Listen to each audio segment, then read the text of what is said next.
NCR के कई इलाकों में झमाझम बारिश हुई है। मौसम विभाग ने दिल्ली में आज के लिए भी येलो अलर्ट जारी किया हुआ है। आज के बाद बरसात का दौर कुछ कम हो जाएगा। वहीं दिल्ली में हो रही बारिश के चलते नरेला अंडरपास में पानी भर गया है, जिसके चलते गाड़ियां फंस गई हैं। राजधानी दिल्ली में यमुना नदी लगातार खतरे के निशान से ऊपर बह रही है। सुबह 7 बजे यमुना का जलस्तर 205.38 मीटर आंका गया, जबकि दिल्ली में यमुना में खतरे का निशान 205.33 मीटर है, जहां हथिनीकुंड बैराज से पानी छोड़ा गया है। वहीं दिल्ली में झमाझम बारिश हो रही है। तस्वीरें आप देख रहे हैं, 3 तस्वीरें आपके सामने हैं। पहली तस्वीर आप इंडिया गेट की देख रहे हैं, दिल्ली में लगातार बारिश जो हुई है वो। दूसरी तस्वीर आप देख रहे हैं नरेला के अंडरपास की। नरेला के अंडरपास में पानी भर गया है, जिसकी वजह से गाड़ियां वहां पर कुछ खराब होकर फंस चुकी हैं और लोगों को अपना रास्ता बदल कर जाना पड़ रहा है। तीसरी तस्वीर आप देख रहे हैं यमुना की। यमुना का जल स्तर अभी भी खतरे के निशान से ऊपर है। और चलिए अधिक अपडेट के लिए हमारे संवाददाता तरुण कुमार।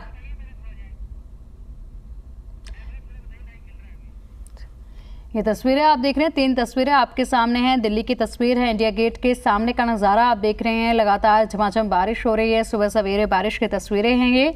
और दूसरी तस्वीरें आप देख रहे हैं वो है नरेला के अंडरपास की तस्वीरें, जहां पर आप इस अंडरपास ये लग ही नहीं रहा है, पूरी तरह से जलमग्न ये नजर आ रहा है। और यहां पर लोगों को काफ़ी परेशानियों का सामना करना पड़ रहा है, क्योंकि कई गाड़ियां हैं जो इसके अंदर गई थी वो खराब हो गई हैं। आप तस्वीरें देख सकते हैं, तस्वीरों में ये टेम्पो खराब होकर खड़ा है और जिसकी वजह से लोगों को अपना रास्ता बदल कर जाना पड़ रहा है। और तीसरी तस्वीर है यमुना की। यमुना का जल स्तर अब लगातार बढ़ता हुआ नजर आ रहा है, लेकिन कुछ गिरावट भी यमुना के जल स्तर में देखने को मिली है। यमुना का जल स्तर अभी भी खतरे के निशान से ऊपर है। यमुना नदी अभी भी खतरे के निशान से ऊपर बह रही है, जिसके लिए अभी भी हजारों परिवार ऐसे हैं जो राहत शिविर कैंप में रहने के लिए मजबूर है और उन्हें अभी वहीं पर रहने के लिए बोला हुआ है। चलिए अधिक अपडेट के लिए दिल्ली से हमारे संवाददाता तरुण कुमार हमारे साथ जुड़ गए हैं। गुरुग्राम से हमारे संवाददाता योगेश कुमार हमारे साथ जुड़े हुए हैं और गाजियाबाद से पीयूष हमारे साथ जुड़े हुए हैं तमाम अपडेट्स के साथ। सबसे पहले हम बात कर लेते हैं तरुण से। तरुण, देखिए यमुना का जल स्तर अभी भी खतरे के निशान से ऊपर है। झमाझम लगातार बारिश हो रही है। जो लोग राहत शिविर कैंप में रह रहे हैं इस बरसात में, उनका क्या प्रबंध, क्योंकि जो उनके कैंप लगे हुए हैं वो परमानेंट कोई कैंप नहीं है, उनमें बारिश से क्या बचाव हो पा रहा है उनका? देखिए, दिल्ली के हालात किसी भी समय आशंका में रहते हैं या फिर किसी भी समय वो संभावनाओं में बदल जाते हैं। बरसात जो आपको खूबसूरत दिखाई देती है, सुहाने मौसम की जो तस्वीरें होती हैं वो किसी समय बदनुमा मंजर में बदल जाती हैं। और ये लगातार 10 जुलाई से जारी है, जब से यमुना का जलस्तर खतरे के निशान से लगातार ऊपर बना हुआ है और इसकी आंख मिचौली भी जारी है। करीबन 4 बार ऐसा हो चुका है जब हाईएस्ट फ्लड लेवल 208.66 का 13 जुलाई के वक्त जब यमुना का देखने के लिए आया था। उसके बाद कभी यमुना खतरे के निशान से नीचे भी गई है और वो ऊपर भी चली गई है। इस समय मैं ITO बैराज की आपको तस्वीरें दिखाऊंगा और साथ ही साथ जो सवाल आपका था कि जो अस्थाई टेंट्स में रह रहे लोग हैं उनका जीवन यापन किस तरह से हो रहा है, ये बात बिल्कुल ठीक है कि उनके लिए एक तरह से लाइफ रिस्क है। ना सिर्फ इस लिहाज से कि बाढ़ का पानी या बरसात का पानी आ जाएगा तो टेंट्स जो हैं वो ज़्यादा चूँकि स्थायी तो होते नहीं हैं, तो बरसात का पानी अंदर चला जाता है। जो दूसरी बड़ी चुनौती है उनके लिए वेक्टर बॉर्न डिसीज़ है, जो इस समय अपने चरम पर है। इस समय आपको जिस तरह से याद होगा कि जो प्राइवेट आई हॉस्पिटल हैं वो फ्लडेड हैं, तो यमुना का जो जलस्तर है वो फ्लड देख रहा है। साथ ही साथ जो प्राइवेट क्लिनिक हैं, कम से कम जो एक्सपर्टीज़ रखते हैं आय के ऊपर, ट्रीटमेंट पर, वो भी फ्लडेड हैं। और जो सब्जियों के दाम हैं वो भी आसमान छू रहे हैं। लिहाजा जो बीमारियों की अगर जहाँ तक बात करें तो इस मौसम के अंदर डेंगू, चिकनगुनिया, मलेरिया और रेड आई, जिसे कंजक्टिवाइटिस भी कहा जाता है या आँख आना जिसे कहते हैं या फिर जिसे रेड आई कहते हैं, उसकी गिरफ्त में राजधानी दिल्ली पूरी तरह से आती हुई दिखाई दे रही है। लिहाजा बेशक जो अस्थाई व्यवस्था के अंदर रह रहे हैं 25,000 से ज़्यादा लोग, जोखिम उन लोगों के लिए उस लिहाज से तो है ही है कि बाढ़ का पानी किसी भी वक्त आ जाता है या बरसात का पानी आ जाता है। साथ ही साथ वेक्टर बॉर्न डिसीज़ का भी खतरा उन लोगों पर मंडरा रहा है। वेक्टर बॉर्न डिसीज़ का खतरा सिर्फ 25,000 लोगों पर ही नहीं है, बल्कि पूरी दिल्ली के ऊपर दिखाई दे रहा है। 6 साल के अधिकतम स्तर के ऊपर डेंगू के मामले सामने आ चुके हैं। हर हफ्ते सोमवार के दिन MCD की तरफ से डेटा जारी किया जाता है और इस साल डेंगू के 187 केसेस रिपोर्ट किए जा चुके हैं और मलेरिया के 64 केस रिपोर्ट किए जा चुके हैं और चिकनगुनिया के 11 केस रिपोर्ट किए जा चुके हैं। ये संख्या पिछले एक हफ्ते के दौरान और ज़्यादा बढ़ सकती है, चूँकि 48 घंटों के बाद नया बुलेटिन प्रशासन की तरफ से जारी किया जाएगा। लिहाजा जो थोड़ी देर की राहत दिल्ली वालों को बरसात से महसूस होती है, वो कई दिनों की आफत में बदल जाती है। जो थोड़ी देर की तस्वीर संभावनाओं की समझ में आती है। ठीक है तरुण, एक बार गुरुग्राम का भी हम एक बार गुरुग्राम का भी रुख कर लेते हैं। गुरुग्राम से हमारे संवाददाता योगेश कुमार हमारे साथ जुड़े हुए हैं। योगेश, गुरुग्राम में इस वक्त कैसा मौसम है और बारिश के बाद वहां के हालात क्या हैं?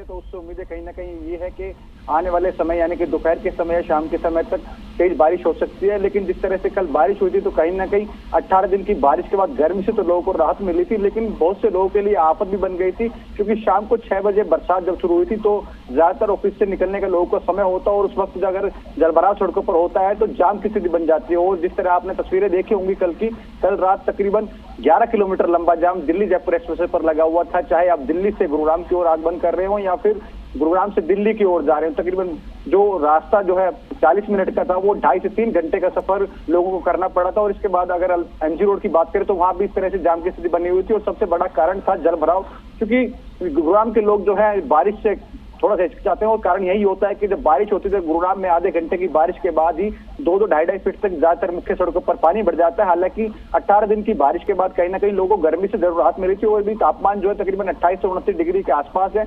लेकिन जिस तरह से बरसात के बाद गुरुग्राम के हालात होते हैं तो कहीं ना कहीं प्रशासन भी इसमें जो है लापरवाह जरूर दिखाई देता है, क्योंकि जिस तरह से जलभराव हुआ था और ये दावे दोबारा से किए गए थे और राव इंद्रजीत या अन्य आला अधिकारियों के साथ जो मीटिंग उन्होंने की थी तो कहीं ना कहीं ये कहा गया था कि अब दोबारा से एक बार ट्रेन की सफाई की जाएगी और दोबारा से निगम द्वारा टेंडर जारी किए गए। हालांकि ये ट्रेन की सफाई जो है जून महीने से पहले हो जानी चाहिए थी, लेकिन जिस तरह से लापरवाही और नजरअंदाजी दिखाई गई गुरुग्राम में तो कहीं ना कहीं इस लापरवाही का खामियाजा आम जनता को भुगतना पड़ता है। अगर बात करूं मैं मौसम की तो जिस तरह से 18 दिन बारिश नहीं हुई थी और कहीं ना कहीं चिपचिपाती गर्मी जो है लगातार गुरुग्राम में हो रही थी और आसपास के इलाकों में लगातार बारिश हो रही थी, कहीं ना कहीं लोगों को उम्मीद थी कि हल्की बरसात होगी तो कहीं ना कहीं गर्मी से राहत मिलेगी। उस गर्मी से जरूर राहत है, लेकिन फिलहाल अगर बरसात ज्यादा होती है गुरुग्राम में तो जलभराव जैसी समस्या का सामना लोगों को करना पड़ेगा। हालांकि आज शनिवार है, ज्यादातर ऑफिस की जो छुट्टी होती है तो ट्रैफिक से थोड़ी सी राहत जरूर मिल सकती है, लेकिन जिस तरह से कल शाम तेज बरसात हुई थी अगर उसी तरह से आज भी बरसात होती है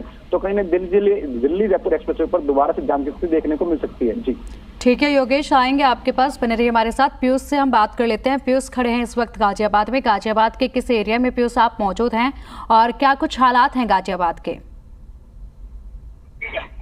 देखिए बिल्कुल आपको बताता हूँ, गाजियाबाद भी बाढ़ से अछूता नहीं रहा था, क्योंकि हिंडन ने जो पानी का स्तर बढ़ने के बाद जो सैलाब दिखाया था तो नगला, असौर, सनावली और करैला समेत आसपास के हिंडन से सटे हुए इलाके बाढ़ग्रस्त नजर आए थे। कई फुट घरों तक पानी पहुंच गया था, जिसके बाद हमने घरों और मकानों में दरारों की तस्वीरें भी देखी। हालांकि प्रशासन की तरफ से जो बाढ़ग्रस्त लोग थे उनको निकालने के राहत कैंप लगाए गए। अभी भी जो करैला में कैंप लगाया गया है, क्योंकि काफी बाढ़ग्रस्त इलाका साबित रहा गाजियाबाद का, तो वहां पर अभी भी 600 लोग मौजूद है, जिसका प्रशासन खाने पीने का इंतजाम करवा रहा है। उसके बाद जहां अब बाढ़ग्रस्त एरिया है वहां पानी उतर चुका है। हिंडन का स्तर जो है वो 26,000 क्यूसेक चल रहा था, वो अब घटकर 2600-2700 के आसपास आ चुका है। तो ऐसे में माना जा रहा है कि स्थिति अब सामान्य होने की तरफ लौटने लगी है।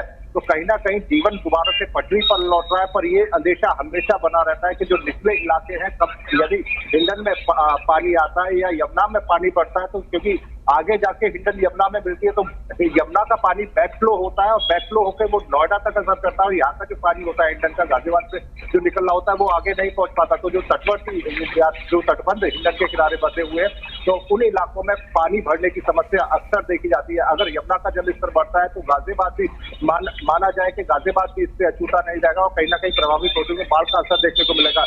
और लगातार यहाँ पर सूरज और बादल आपस में लुका छिपी खेलते हुए नजर आ रहे हैं। सुबह भी बारिश हुई थी, कल भी बारिश हुई थी, तो ऐसे में जल स्तर या जो निचले इलाके हैं वहां पर जल भराव की स्थिति देखी जा सकती है। इस समय हम गाजियाबाद के पौष इलाके में खड़े हैं, यहाँ की आप हालात देख सकते हैं।